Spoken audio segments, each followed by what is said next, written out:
ఓం నమో భగవతే రుద్రాయ.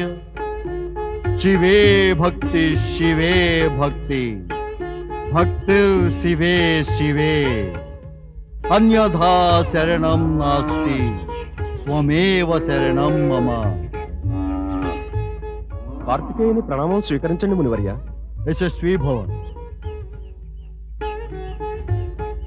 శివభక్తిని, దానితో పాటు వైదిక ధర్మాన్ని ప్రచారం చేస్తానన్న వాగ్దానం నిలబెట్టుకోవడానికి వచ్చావని తెలుసుకుని సంతోషించాను. నా మాట తప్పక నిలబెట్టుకుంటాను మునివర్య. కానీ ఇప్పుడు నేను తమరి దర్శనం కోసమని వచ్చాను. మాతాపితల ఆజ్ఞ ప్రకారం భూప్రదక్షిణం చేయ బయలుదేరాను. ఈ కార్యం పూర్తవగానే నేను తమ వద్దకు తిరిగి వస్తాను. తక్కిన నా కర్తవ్యాలు పూర్తి చేసుకుంటాను. మాతాపితల ఆజ్ఞతో ప్రదక్షిణకై వెళ్ళిన వాడవు వారి ఆజ్ఞను ఉల్లంఘిస్తూ ఈ ఆశ్రమానికి వచ్చావే? నేనేమీ ఆజ్ఞను ఉల్లంఘించలేదు మునివర్య. భూమికి ప్రదక్షిణ చేస్తూ ఉండగా మార్గంలో తమ ఆశ్రమం కనబడితే తమని దర్శిద్దామనే ఆశ మదిలో కలిగింది. దర్శనం సత్యమే, కానీ దర్శించే ఆశ సత్యం కాదు. ఈ రాకకు అన్య కారణాలు ఉన్నాయి. అవును మునివర్య, అన్య కారణాలు ఉన్నాయి. ఏమిటి? భూమికి ఈ ప్రదక్షిణ నాకు మా తమ్ముడు గణేశుడికి మధ్య ఒక పోటీ. నా తమ్ముణ్ణి నేను ఓడించి విజయుణ్ణి కాదల్చుకోలేదు. ఏ? అలా గనక జరిగితే ప్రపంచంలో ఎప్పటికీ అగ్రజుని పెద్దరికం గురించి సామాన్య జనుల విశ్వాసం సడలుతుంది. జగతి విశ్వాసం పొందటానికై నీవిలా పోటీలో పొందగలిగే విజయాన్ని కోల్పోతావా? జగతి విశ్వాసం పొందడం కన్నా పెద్ద విజయం ఏముంటుంది మునివర్య? దాని ముందు తక్కినవన్నీ కూడా తుచ్చమే. అదే నిజమే, ఎప్పటికీ నిజమే. యశస్వీ భవ. పరమానందంగా ఉంది. ఏ శివభక్తిని, వైదిక ధర్మాన్ని ప్రచారం చేయదలుచుకున్నావో వాటి సారం నీ జీవితంలో నిండిపోయింది.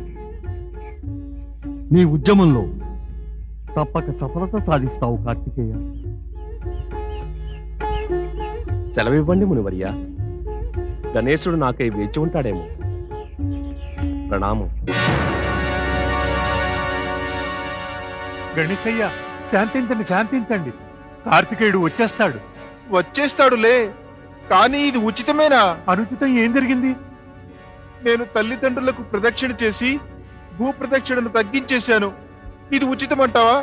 తమరే స్వయంగా అన్నారుగా గణేశయ్య, మాతాపితలు అందరికన్నా మిన్నని, వారికి ప్రదక్షిణ కూడా శ్రేష్టము, ఎంతో ఉచితము కాగలదు. అలాగే అనుకునేవాణ్ణి. మీరు అనుకుంటారు, కానీ పెద్దనయ్య కార్తికేయుడు కూడా అలాగే అనుకుంటాడా? ఆయనకది నచ్చకపోవచ్చు కదా. ఇలా ఆలోచిస్తే మనసుకు వ్యధగా ఉంది. ఎందుకు నచ్చకపోవాలి? తమరిద్దరి సోదరుల మధ్య గాఢ ప్రేమ ఉంది. తమరు చేసిన ఈ పనికి ఆయన చింతిస్తాడని ఆలోచిస్తూ తమరు వ్యధ చెందడం వ్యర్థమే. అయినా నేను ఆయన్ని క్షమాపణ అడిగి తీరుతాను. దేవి పార్వతి, నేటి గణేశుడి తెలివితేటలు అతడి ఉజ్వల భవిష్యత్తుకు మచ్చుతునకలు. నిశ్చయంగా గణేశుడు లోకాలకు పూజ్యుడవుతాడు. గణేశుడే కాడు, కార్తికేయుడు కూడా జ్ఞానం, ధర్మం వంటి విషయాల్లో అగ్రగణ్యుడే. అతడు కేవలం ఋషులు మునుల యొక్క సాంగత్యం కోరడమే కాకుండా వారతడి ఉపదేశం వినాలని ఉవ్విళ్ళూరుతారు. తన మాతాపితలంటే అతడి మదిలో ఆదరము, గౌరవం ఉంది. తన తమ్ముడు గణేశుడంటే గాఢమైన ప్రేమ ఉంది. నాకు అనిపిస్తున్నది ఏమిటంటే, గణేశుడికి విజయం కలిగించాలనే తిరిగి రావడం ఆలస్యం చేస్తున్నాడేమో. నీవంటున్నది నిజమే కావచ్చును. కార్తికేయుడు తిరిగి వచ్చేదాకా ఇప్పుడు ఆ విషయం గురించి నిశ్చయంగా ఏమీ చెప్పలేము. గణేశుడు అతని కోసమే నిరీక్షిస్తున్నాడు.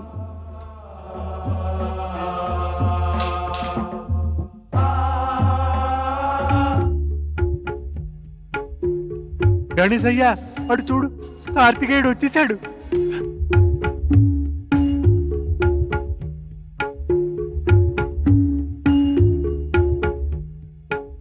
శివనందనుడు కుమార కార్తికేయునికి, శివనందనుడు కుమార కార్తికేయునికి గణేశ, నీవు నాకన్నా ముందే భూమికి ప్రదక్షిణ చేశావని నాకు పరమానందంగా ఉంది.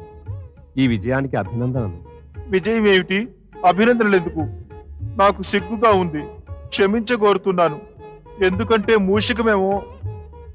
మొదట మాతాపితలను దర్శించి వారి ఆశీస్సులను పొందాలి. ఆ పిమ్మట ఈ విషయం చర్చిద్దాం. పద. శివనందనుడు కుమార కార్తికేయునికి. అడిగో, కార్తికేయుడు కూడా వచ్చేశాడు. వారిద్దరూ ఇటుగానే వస్తున్నారు. అవును, జయధ్వానాలు వినవస్తున్నాయి. ఇంకా వీరి వివాహం గురించి తమరు తప్పక ప్రకటించాలి. దేవి, నా కోరికల్ని పుత్రులపై రుద్దడం మంచిది కాదు. అలా అంటున్నారేం స్వామి? పుత్రుల వివాహాలు మాతాపితల ఇచ్ఛానుసారమే జరుగుతాయి. అవశ్యం జరగాల్సిందే. కానీ కార్తికేయుడు తనకు వివాహమే ఇష్టం లేదని ప్రకటించాడు కదా. అతడు ధర్మకార్య, లోక కళ్యాణ తత్పరుడు. శివనందనుడు కుమార కార్తికేయునికి. గౌరీపుత్రుడు గజానన గణేశునికి. పరమశివుడు గౌరీ శంకరులకు.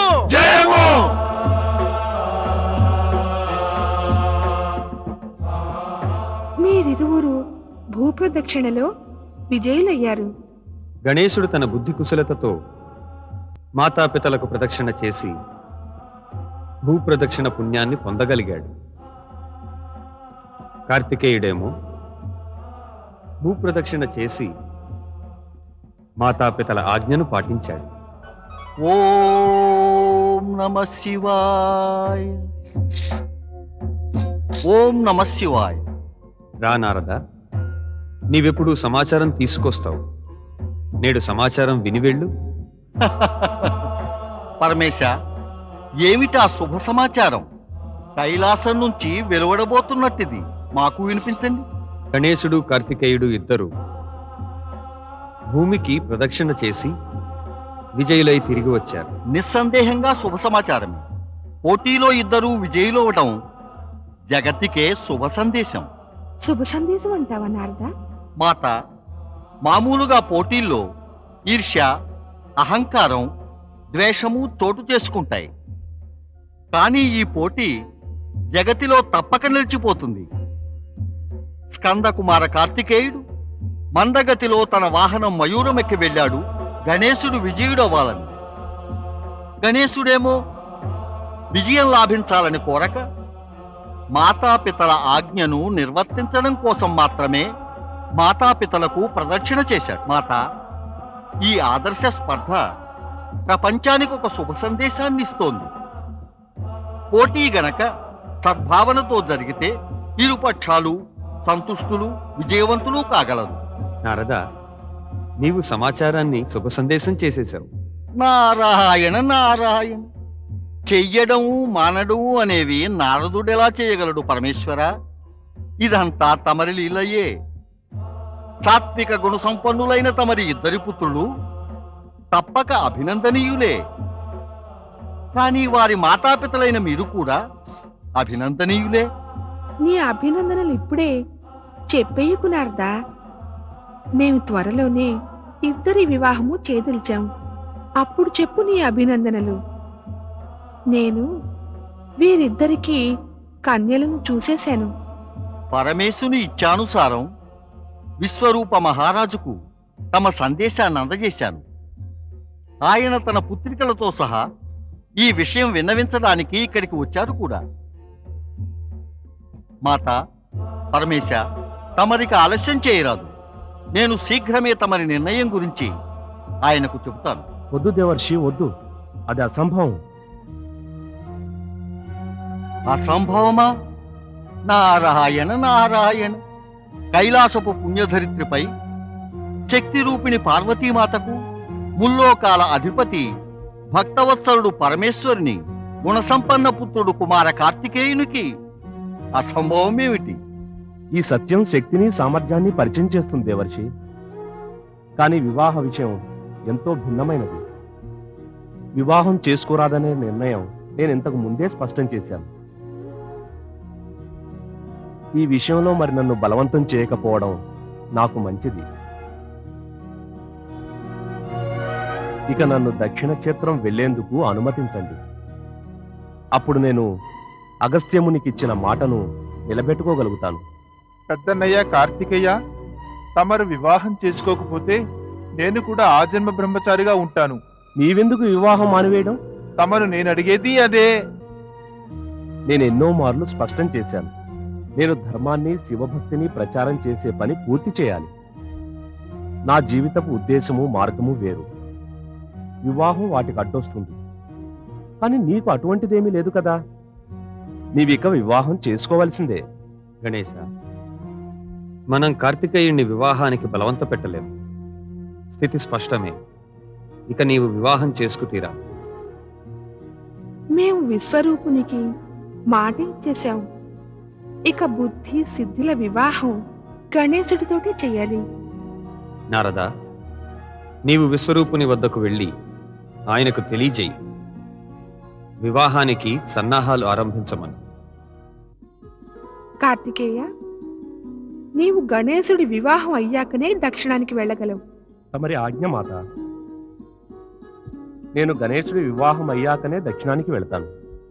అంటే గణేశుని వివాహానికి శుభారంభం శుభకరమేనన్నమాట, మంగళకరమేనన్నమాట. అనండి మంగళమూర్తి గజానన గణేశుడికి, మంగళమూర్తి గజానన గణేశుడికి. శ్వేతాంగో సరనేత్రహస్తి వదన కంఠే చ ముక్తావళీ దేవానాం ప్రముఖోస్తి శంకరసుతో షచ్చంద్రవచ్ఛాంతిదః విఘ్నానాం ప్రతికారకార్యకుశల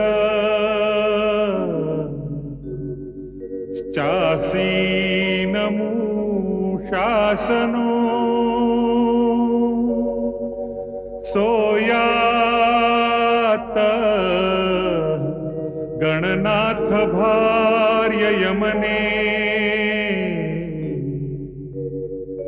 భూయాచ్చ సన్మంగళం.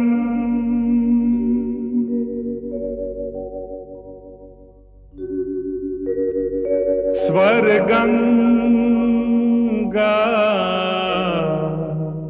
సురభిశ్చ దైవ తతరు సూర్యాచ కౌముదీ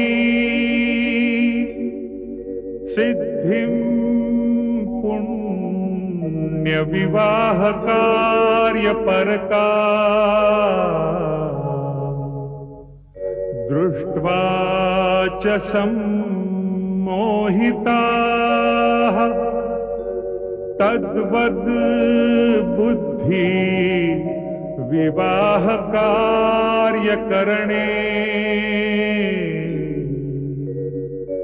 మజ్జంతి దిగ్దేవతాః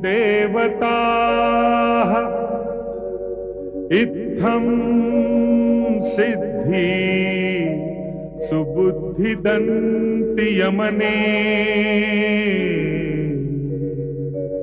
కుర్వంతు వో మంగళం.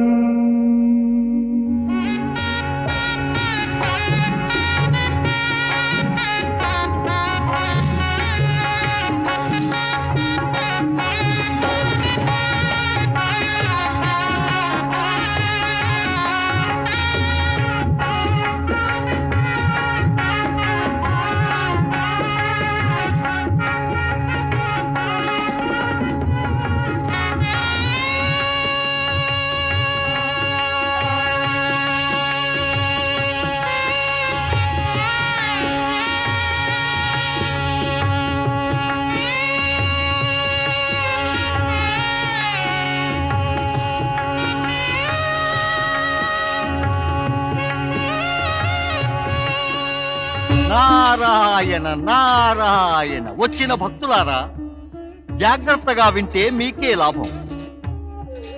గణేశుడు పరమేశ్వరునికి పార్వతీమాతకు పుత్రుడవటం వల్ల విఘ్నహర్త సుఖకర్త అని తెలుసు కదా. కానీ అతడి వివాహం జరిగాక ఆయన శక్తి సామర్థ్యాల్లో వృద్ధి కలిగింది.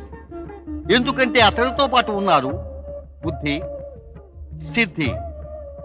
ఎవరైనా భక్తులు గణేశుడితో పాటు బుద్ధిని సిద్ధిని కూడా ఆరాధిస్తే వారికి బుద్ధి సిద్ధియే కాక వృద్ధి వైభవం ఐశ్వర్యం అన్నీ ప్రాప్తిస్తాయి. అందువల్ల ఓ భక్తులారా, భక్తి శ్రద్ధలతో నాతో పాటు ఉచ్చరించండి. ఓం శ్రీ గణేశాయ నమః. ఓం శ్రీ గణేశాయ నమః. ఓం శ్రీ గణేశాయ నమః. ఓం శ్రీ గణేశాయ నమః. ఓం నమః శివాయ. ఓం నమః శివాయ. జయ గౌరీ శంకర. జయ గౌరీ శంకర. తేజస్వి యశస్వి భవ. యశస్వి భవ.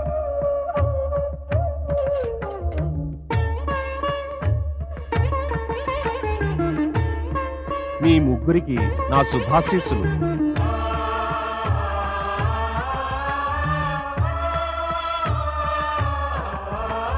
లోక కళ్యాణం కావిస్తూనే ఉండండి. నేను ఇంకా తల్లిదండ్రుల ఆశీస్సులు పొంది దక్షిణ దిశగా పయనిస్తాను.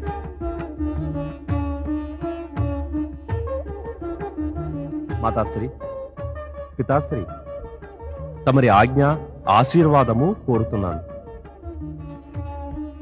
తమరు తమ అన్నగారిని దక్షిణ దిశగా వెళ్లకుండా ఆపటం లేదే? ఆయనను ఆపి లాభం లేదు. దక్షిణమే ఆయన కర్మక్షేత్రం. ఆయన అక్కడికి వెళ్ళి ధర్మానికి భక్తికి నవీన సాంప్రదాయం నెలకొల్పుతారు. అక్కడ ఆయన తక్కిన దేవతల కన్నా ఎక్కువ పూజ్యులవుతారు. ఆరుముఖం, షణ్ముఖం, సుబ్రహ్మణ్యం ఇత్యాది పేర్లతో దక్షిణ వాసులు ఆయనను పూజిస్తారు.